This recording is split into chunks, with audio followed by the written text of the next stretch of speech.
Hey there folks, welcome to Spectrum Pulse. We talk about music, movies, art, and culture.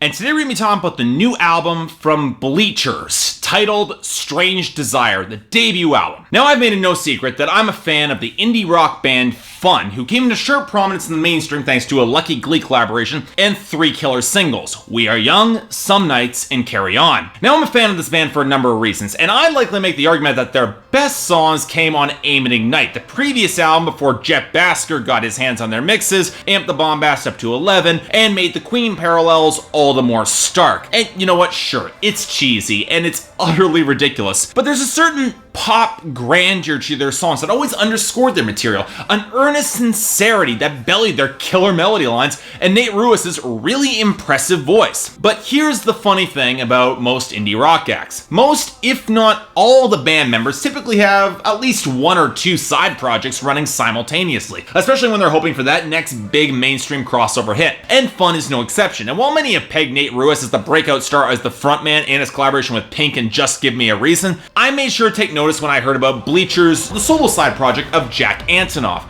the lead guitarist of Fun and a contributing songwriter for Tegan and Sara, Christina Perri, and Sarah Bareilles. And when I heard that he managed to rope in Grimes and Yoko Ono to boost his indie cred for this newest album, I figured, what the hell, it was probably worth a couple listens. Was I right? Well, yeah, it was definitely worth it. But this review is going to be one of the tricky ones, because we're dealing with an album that I will not say is bad. Actually, I think it's really good, but I will say it's broken on a few levels. And that's the frustrating thing, and the reason that this review is a day or so late is because this record hits some fantastic highs in terms of melodic composition and execution and production that I rank as some of the most potent pop music I've heard thus far this year, but at the same time it's messy and slapdash. It wears its influences a little bit too proudly to be ignored and somehow doesn't really always reach the emotional heights in which it's trying to get to. And at the same time, there's enough of a narrative sketched out that really does demand some attention. It can't really be ignored here, and it does mean that I'm going to be placed in the position of actually defending this album. It might have taken a dozen listens, but as divided as the critical press have been on Strange Desire by Bleachers, and make no mistake, there's no middle ground here, I think I'm ultimately going to come down and somehow defend this record because I really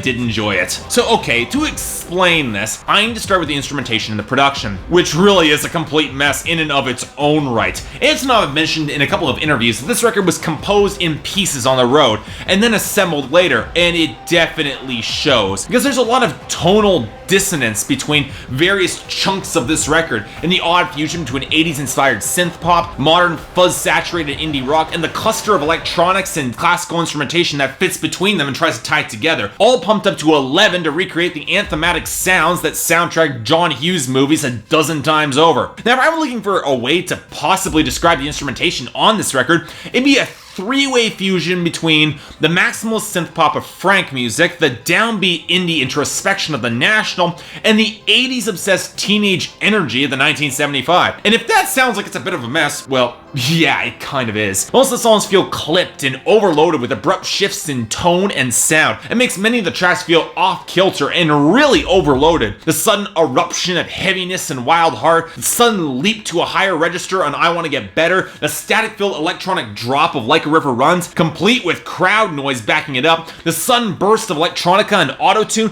and the certainty that no matter what, the song will jump into a full backing chorus for the hook. It feels distressingly unstable. And there are so many moments on this record that feel messy and overstepped. They can get hard to get swept up in some of the phenomenally strong melody lines that anchor this record, because really, some of the melodies on this album are incredible. They make a shiver go down my spine every single time. And what's even more surprising is that the production for the most part feels cohesive, blending that rougher, fuzz-saturated indie rock with some more of that 80s slick synth pop. It actually comes together from a production side fairly well. Now granted, the bigger issue ties back into Jack Antonoff's vocals, and while he does display a lot of charisma and a pretty large vocal range stepping up to the microphone, he could be a frontman in his own right, he doesn't exactly lend this album a lot of consistency, leaping from a pop rock higher register to a lower register similar to Matt Berninger of The National. For a record just dying out for any sort of consistent element, the shifts in vocal technique are all the more jarring from track to track, and it doesn't help matters when Grimes gives a mostly unimpressive impressive vocal performance on her song Take Me Away, and Yoko Ono mostly adds to her particular brand of weirdness to the song I'm Ready to Move On, Wild Heart Reprise. And the contrast between her vocals and Antonov's heavily pitch-shifted and corrected voice doesn't exactly flow well. So okay, all you at this point are probably wondering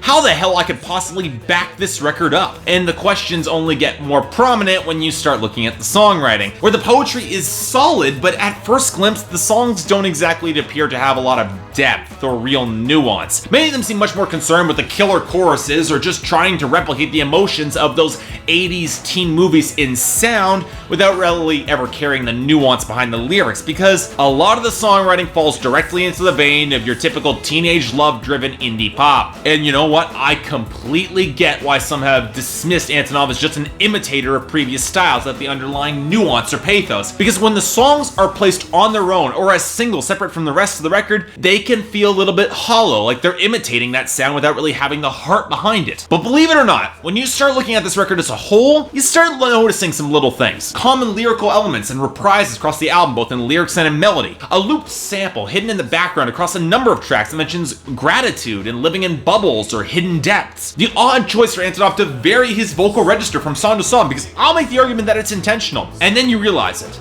There's a narrative to this record. The album initially sets the stage of teenage heartbreak with Wild Heart, and then picks up years later as Antonov tries to recapture that youthful passion with that same girl, a loose end in his life who he connects with, only to his shock to see that it works, only to see it fall apart for many of the same reasons. The album is less a celebration of teenage love than a deconstruction of it, showing both the heady rush of his exuberance in his higher voice and the melancholic resignation and maturity in his lower tone, that this is all really just a really bad idea, and it's framed properly to realize that. And when it comes together in this light, it does show real nuance. I Want to Get Better and Reckless Love, they're two sides of the same coin, as the love both gives him the drive to get over his own ignored issues from his past, and ultimately a relationship that he's in for all the wrong reasons. It reminds me a lot of the dramatic arc and the main relationship in the movie Scott Pilgrim vs. the World, based off the critically acclaimed comic book. Go and look it up, it's awesome. Where it's heavily hinted that Scott and Ramona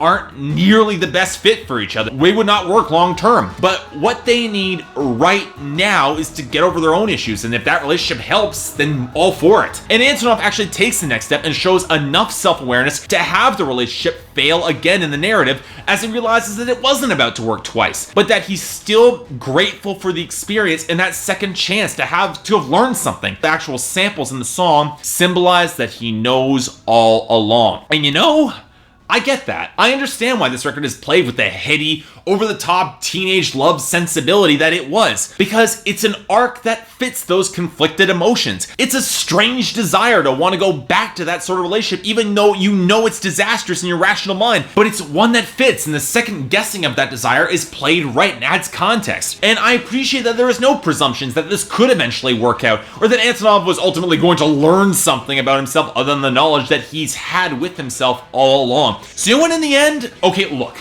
I completely get why some people are going to fall in love with this record on first listen, and why so many critics and listeners who take a step deeper will immediately dislike it. Because, yeah, it's messy, it's jerky. Even now, I'm not sure the songwriting holds these tracks together on their own, on an individual basis. But as a whole, you know, I'll say it, Strange Desire by Bleachers really clicked for me. I didn't expect it, but it did. Maybe it's the maximalist aesthetic and the killer choruses. Maybe it's the tight grooves or surging melody lines that work so damn well. Maybe it's just the hidden narrative that feels unexplored by most of the people who have actually talked about this album. And you know, I know I've been on a bit of a hot streak of really liking records that have come out recently, but yeah, it's been a good week. I'm gonna go with it. And I'm giving this album an 8 out of 10 and definitely recommendation. If only for the number of fantastic pop moments that just really send a shiver down my spine. Folks, I cannot promise that you'll love Strange Desire by Bleachers, but I recommend that you will remember it. So check it out, because this demands a listen, one way or the other.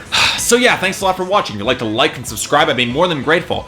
I'm actually going to be taking a short break for the next 3 days, because I'm going to be at Con Bravo at the Hamilton Convention Center. You see me wandering around? Come over and say hi. I'll be happy to talk to you. Otherwise, if there's any other albums coming out that you'd like me to take a look at, or there's anything else I might be able to do to improve my vocal presentation, I'd be more than happy to hear about it. But until then, I'm Mark, you're watching Spectrum Pulse, and I'll see you next time.